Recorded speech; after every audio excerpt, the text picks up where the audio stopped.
Hello, you wonderful people, and welcome to another episode of Not Too Comic Book. This being a show where I talk about TV shows that are adaptations of comic books. For today's episode, I'm going to talk about the latest episode of Arrow. A great episode. Basically, in this episode, the clock is winding down because Cadence kicked up the timetable. It's like, oh yeah, like the explosion's going to happen. I'm going to wipe the city off the map at midnight. So they have hours to figure this out. And immediately Oliver's like, hey, the fact of the matter is I didn't kill your son. It was a setup. He's like, no, you're trying to trick me. Blah, blah, blah. I'm not willing to listen. So, but basically they end up like going back and finding out, oh, the one behind this is an assassin named Carl, but Carl's dead. So that's kind of a loose end. They bring this to Caden, and what does he do? Oh wow, there might be some truth to this. Okay, so basically it has to be someone that's close to me. Okay, so I want you to bring everyone, and then I'll decide what to do. Is like, excuse me? Oh no, the clock's going to still keep ticking, but. And because it's something interesting that I thought was so neat that Helena brought up. She's like, okay, say you do bring them all to him. Who's to say that this actually satisfies him? He's kind of a crazy man. Like, you're trying to reason with a man who's in grief and just driven crazy. Like, what's to say he will be reasonable? So that is a question. So working with the other team, they do try and collect everyone, while also at the same time dealing with Dinah going full renegade. Like, she's not going to stop until she gets Laurel.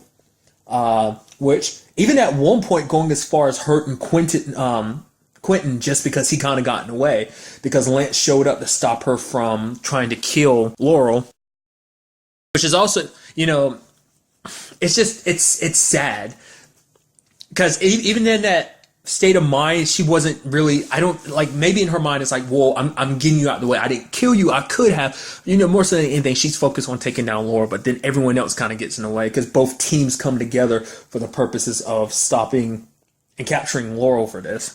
Because this episode really got me because of that angle of like, oh, who actually killed Caden's son? Because immediately my brain's like, it's actually none of them. Because my money, like legitimately as the episode kept going on, I'm like, it's Helena, isn't it? Just because every time they cut back to Caden's past, in particular 18 months ago, that's part of the time, before like Helix reached out to Felicity and before he got released and everything last season. Like that was all because Owen died sometime around the because it was like he died around the time they went up and met with Dinah and kind of recruited her to the team. So that kind of puts a timetable in perspective. But nevertheless, just because they kept cutting back to it and Helena was there and everything, but I guess that was just kind of showing you like, oh yeah, like Helena fangirling and stuff like that, and just she had interactions because it's like, oh, you don't want to go see Owen because like, oh my god, like Argus, like there's some word that kind of got out that Argus is coming for it, which is kind of interesting because it's like no one else at Helix told him but Helena, so that's why I was kind of like,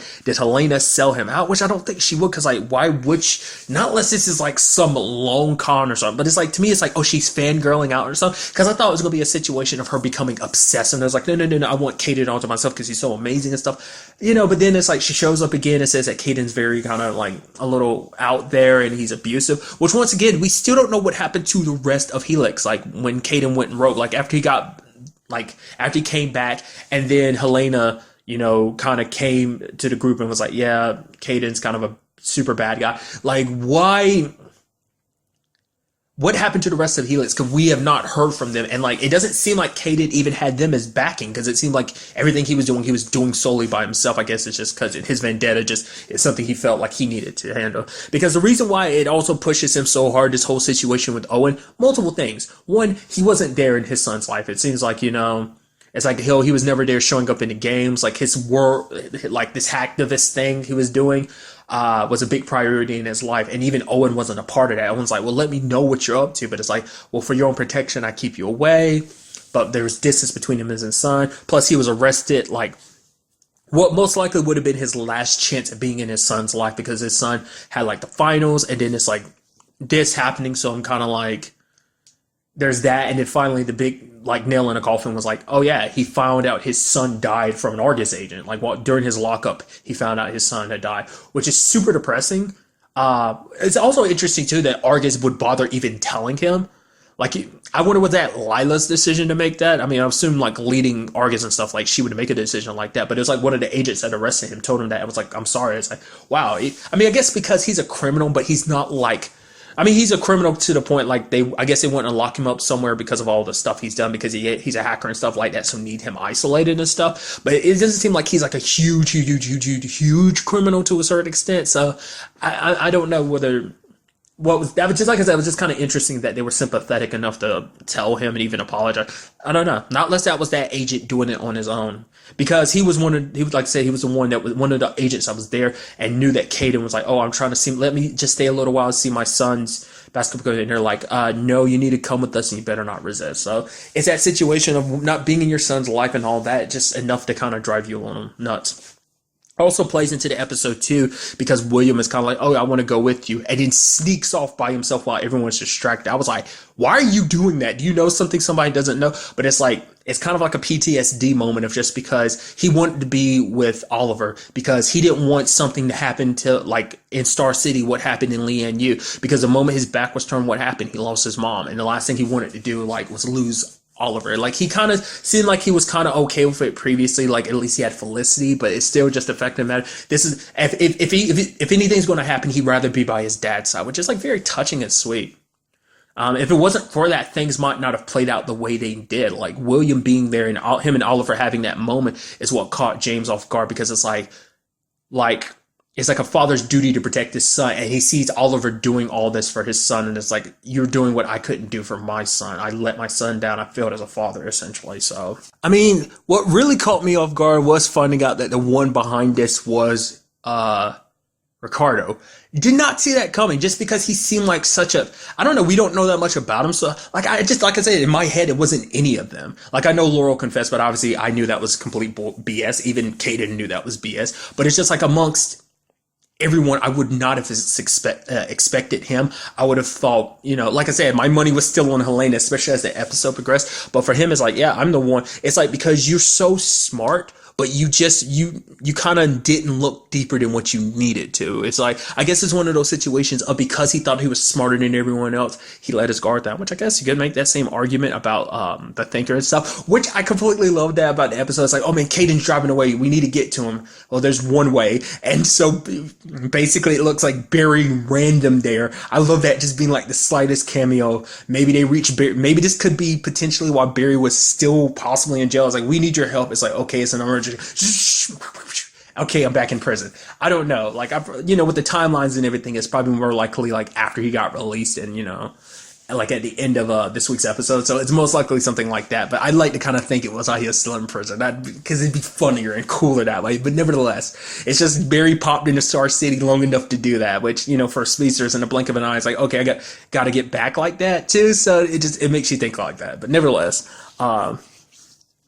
but he wasn't able to see what was right in front of him. Because actually, interestingly enough, the title of this episode is called The Devil's Greatest Trick, which I don't know if that's like a Bible thing, but I remember hearing someone kind of like, I was watching something and I've heard that reference before. Basically, I think the thing is like, the devil's greatest trick is making you believe he never existed or something like that, which I guess kind of shows like, oh yeah, like you didn't realize I was right in front of you. The man who set up your son to get killed, you didn't look any deeper. It's like the moment you saw that it was Oliver, you didn't bother looking any deeper. It took, Felicity and Helena like looking deeper into it, kind of peeling back the layers for him to finally see the truth, because he was so consumed by rage and everything. It's like, oh, someone that knew exactly how you would react. So the question is, how did Ricardo know that you would react like that? Isn't like this like your first time recently working with Ricardo?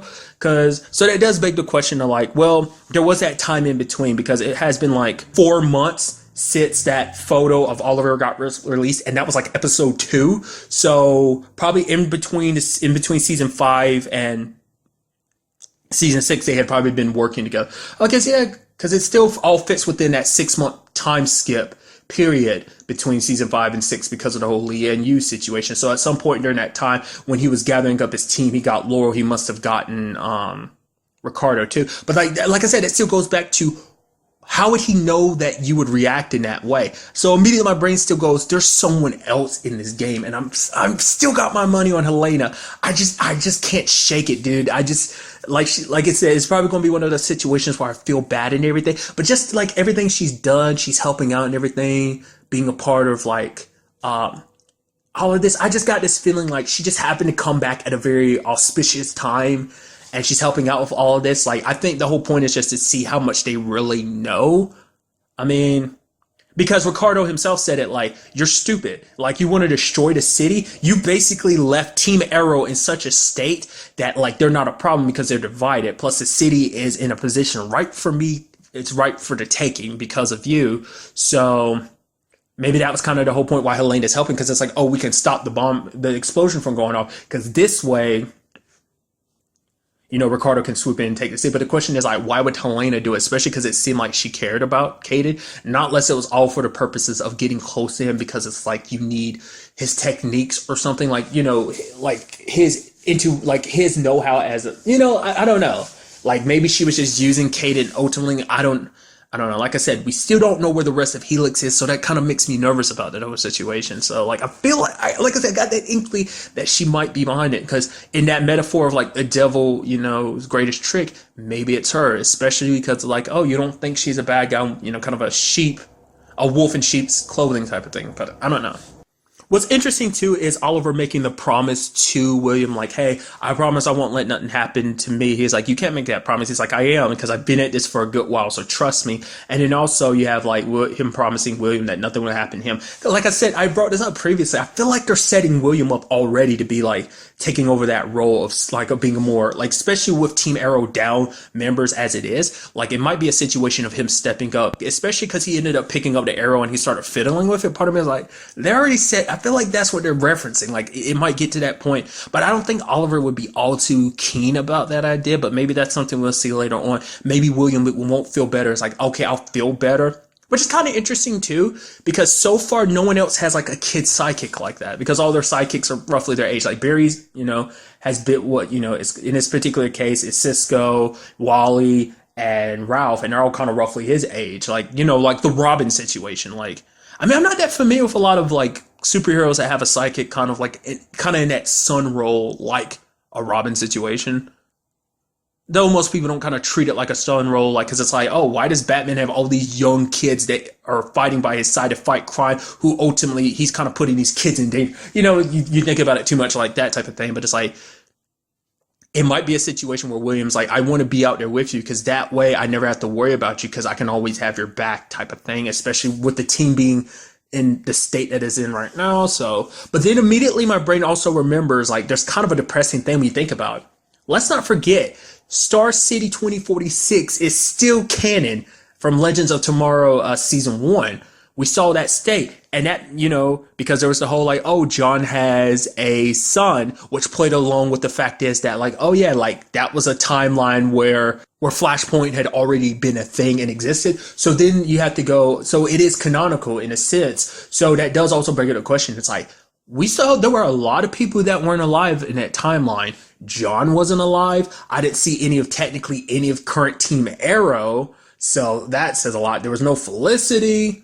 You know, there was no Thea, there was no Lance, and there was no William. So it's kind of like, that doesn't look good, you know? So I don't know, maybe it'd be a situation of, there's probably some, like, Legends stuff as well as, like, some Flash stuff that might end up changing. I mean, the future is always constantly changing. So the thing is, it isn't as set in stone, because they threw that out there. So like I said, there's some stuff that sticks around that's kind of like, oh, then there might still be some truth to that, but maybe just the way time is and everything. Like I said, biggest contributors to that will most likely be the Flash, I feel like, since that's what kind of changed the timeline in the first place. But maybe something the Legends will ultimately do, especially with their adventures this season, might end up causing something like that to change. But I don't know, we'd have to wait and see. Like I said, it's just kind of interesting, them making those promises, and that's still kind of rattling on in the back of my mind. But another thing this episode is Lance's unwillingness to give up on Laurel, because it's like, you know, it's like, that's my daughter. And it's like, what are you talking about? That's not your daughter. And it's just, it's so interesting because they're almost setting Quentin up to be very obsessive, like to the point, like he ended up taking a gunshot Laurel and hiding her away. Because for one, he's like, I'm sure he could have let Oliver and the others know, because they wouldn't have killed her. They would have just arrested her. But like, he wants to give her a second chance, because he ended up bringing that up with Dinah. It's like, your monster got a second chance. It's like, really? Don't compare Vince to her. Vince paid up for everything that he did. He try to make up for it, try to do the right thing, and died for it. What has Laurel done? All she's done is killed people. But hearing Caden talk about the fact is that Laurel hesitated about killing him, it rejuvenized that in him. It's like, no, there's still a little bit of my baby girl in there. So like I said, it's almost obsessive to the extent that Caden was, which I'm surprised that conversation never came up, because Caden's like, oh, my son. It's like, well, you're seeing a man who's lost his daughters multiple times all across the board. It's like, especially he lost Sarah multiple times, so that's a situation of like, he could understand more so than anyone in that room. And obviously, Oliver could understand too. Like, he could be sympathetic, but like, Lance could be the most empathetic. I'm surprised they didn't use that as a situation of him kind of talking more to Kate, try to talk Kaden down. Like, I know what you're going through. I'm literally going through with it. But I guess also with the element of Laurel being there, it kind of deterred away from him, because it's like my little girl is gone, but there's still this little girl here that can be my little girl. Like I said, it's like the way he's got her handcuffed in the back with her bullet wound kind of patched up. It seems super obsessive. I'm like, this almost seemed like some Misery, Stephen King's Misery, like level stuff. I don't know. It almost seemed, like I said, you can see him very kind of obsessive. It's almost like unhinging a little bit, Obviously it's going to be his little secret, because like I said, the last thing he needs is Dinah knowing about it, which everyone's like, yo, Dinah needs to calm down. Like, it's like, yeah, we stopped everything from happening, but like Team Arrow still ain't coming back together. It still doesn't change all that's happened.